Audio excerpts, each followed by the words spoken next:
The China Central Asia Network of Academies of Governance and Public Administration, one of the outcomes of the China Central Asia Summit, was launched Wednesday in Beijing. The network is seen as a multilateral cooperation platform for administrative institutions of 5 Central Asian countries to exchange experience, enhance cooperation, and seek common development.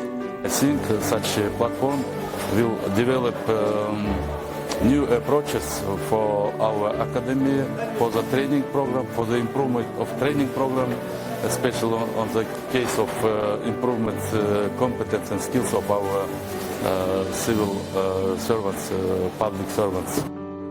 Chinese experience in modernization, particularly Chinese success during last 45 years, is very important not only for Central Asia, but for whole world.